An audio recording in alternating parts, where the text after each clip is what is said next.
La louange est à Allah, le Très-Haut, nous le louons et auprès de lui nous recherchons refuge et protection. Et nous demandons refuge et protection auprès d'Allah, le Très-Haut, contre le mal de nos propres personnes ainsi que contre le mal de nos propres actions.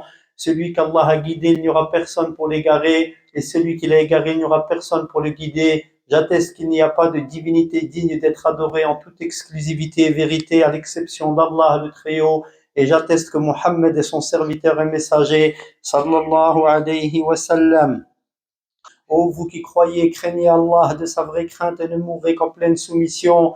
Ô vous les hommes, craignez votre Seigneur qui vous a créé à partir d'une seule personne et qui a créé à partir de celle-ci sa compagne et a multiplié à partir de ces deux-ci un grand nombre d'hommes et de femmes. Et craignez Allah au nom duquel vous vous implorez mutuellement et craignez de rompre les liens du sang. Allah observe parfaitement ce que vous faites. Ô vous qui croyez, craignez Allah et prononcez des paroles justes. Il vous arrangera vos affaires et vous pardonnera vos fautes. Et celui qui obéit à Allah et à son messager a remporté un vif succès. La meilleure parole est la parole d'Allah, le Très-Haut. La meilleure guidée est celle du prophète Mohammed, sallallahu alayhi wa sallam. Et la pire des choses, ce sont les choses rajoutées en islam et qui n'en font pas partie. Et toute chose rajoutée est une innovation, et toute innovation est un égarement, et tout égarement est voué au feu. Ô gens, craignez Allah le Très-Haut et méditez sur ce qui se produit comme événement et les leçons à en tirer. Et rappelez-vous, car le doué de raison est celui qui se rappelle et médite. Et ne vous limitez pas à entendre les faits sans y réfléchir. Vous avez très certainement entendu ce qui s'est produit et continue à se produire dans certains pays, comme grande pluie et inondations et crues et autres, ainsi que des tornades, comme cela s'est produit dernièrement aux États-Unis et là en France, et Italie et Espagne, et qui ont causé la mort de beaucoup de personnes et la destruction d'un grand nombre de biens et la dévastation de villes et de villages entiers, à tel point que leurs habitants se sont retrouvés sans refuge ni bien. Et ils n'avaient même plus de quoi se vêtir, et non plus de quoi se vêtir, ou quoi que ce soit à étendre pour dormir, ni de quoi manger ou boire. Et les secours et les assistances se trouvent impuissantes à pallier aux besoins. Et chaque fois qu'une organisation va aider une région, une autre est touchée par un événement plus grave encore. Chaque calamité et malheur faisant oublier le précédent. Et il n'y a de force ni de puissance qu'en Allah le Très-Haut, le glorifié. Cela ne constitue pas, serviteur d'Allah, une évocation de ce qui est arrivé au peuple de Nuh, le prophète Noé, comme noyade lors du déluge qui engloutit la terre entière et dont l'eau dépassa les sommets des montagnes, et dont seuls Nuh et ceux qui étaient à bord du bateau avec lui survécurent.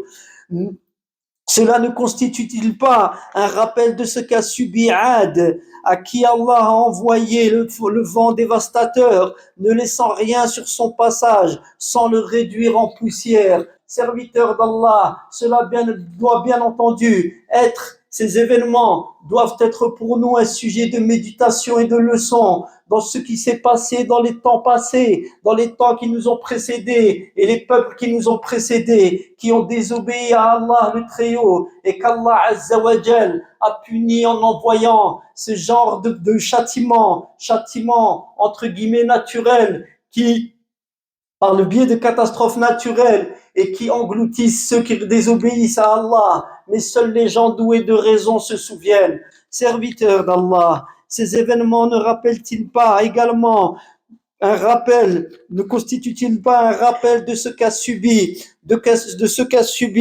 Pharaon de châtiment de la part d'Allah Azza wa Jal, ainsi que son armée qui furent noyées dans la mer jusqu'au dernier, et ce en un instant? N'est-ce pas un rappel de ce qui arriva à Saba, les rois du Yémen et les Yéménites qui se trouvaient dans un grand bienfait dans leur pays, de larges moyens de subsistance et d'abondantes cultures et de nombreux fruits, ainsi que de très belles contrées? Et lorsqu'Allah le Très-Haut leur envoya les messagers, leur ordonnant de manger de la subsistance de leur Seigneur, de le remercier, de lui vouer un culte exclusif et délaisser l'adoration de ce qui est adoré en dehors de lui, comme statues et égaux qu'il lui accordait. Ils se détournèrent alors et rejetèrent le bienfait d'Allah le Très-Haut.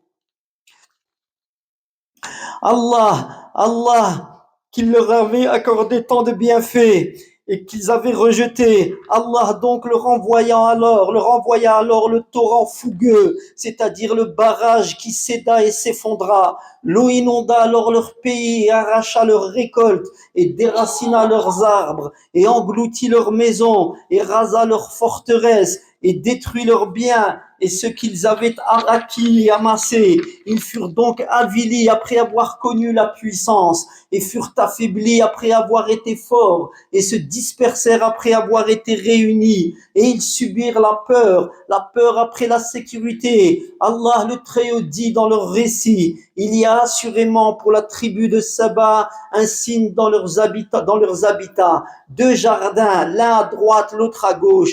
Mangez dans ce que votre Seigneur vous a attribué et soyez reconnaissants envers lui. Vous avez une contrée agréable et un Seigneur pardonneur.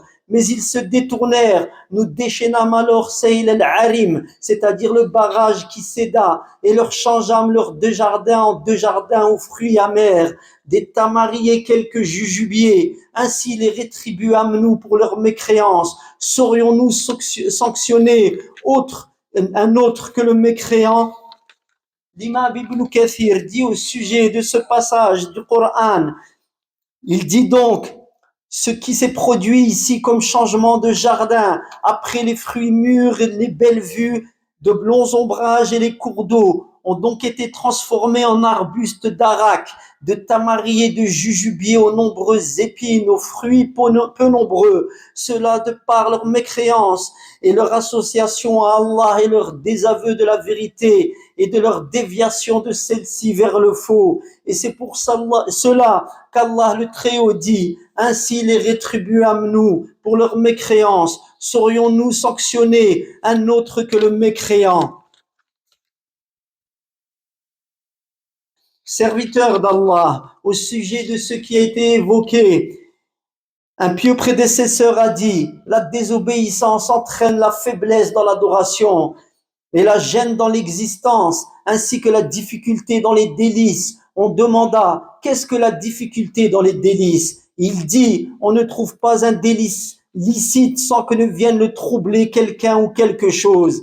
Et le résultat, ô serviteur d'Allah, est que lorsque l'on médite sur les événements et que nous les lions avec les faits semblables qu'Allah a évoqués dans son livre, eh bien on découvre que la manière d'agir d'Allah ne change pas. Comme le Très-Haut le dit, telle était la loi établie par Allah envers ceux qui ont vécu auparavant, et tu ne trouveras pas de changement à la loi d'Allah. Serviteur d'Allah, ce qui se produit d'événements doit réveiller en nous cette envie de méditer, cette envie de tirer les leçons positives de tout cela et de nous repentir à Allah Azza wa Jal et de tirer et de conclure de cela que nous devons à chaque instant de nous demander des comptes et de rechercher le pardon d'Allah Azza wa Jal, car nous commettons des œuvres et nous commettons beaucoup de fautes, nous commettons des péchés et il nous faut toujours avoir un esprit que c'est par le bienfait d'Allah Azza wa Jal